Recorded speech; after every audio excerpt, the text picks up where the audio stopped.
Boa tarde a todo mundo no Brasil e que o mar e tudo no está na terra, que dá boa vida para você, longa vida, sorte e longa vida e prosperidade para todo mundo que entrar para o nosso site que chama-se ifaneura.com. E quando queremos entrar para o novo ano, que ele do mar e tudo está na terra, que não quer que todo mundo que entra para o ano e morrer somente. E agora eu quero explicar para você que fica muito interesse se você pode fazer consulta de IFA para novo ano. Por isso você vai saber quem é o seu inimigo e como você pode ganhar os seus inimigos. E o que você pode fazer para ganhar invisibilidade inimigo e visibilidade inimigo.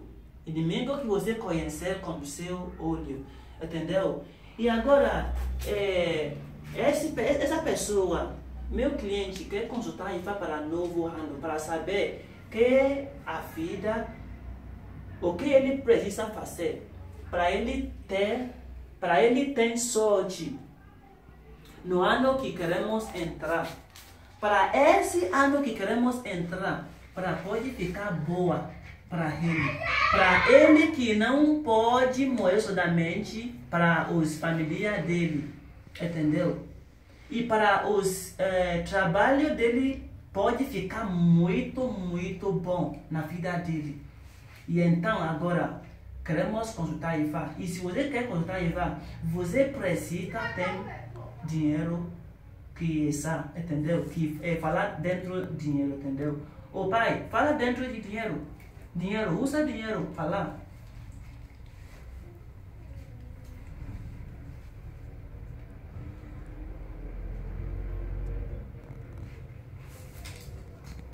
Então, quando queremos consultar e falar para uma pessoa, precisa louvar-se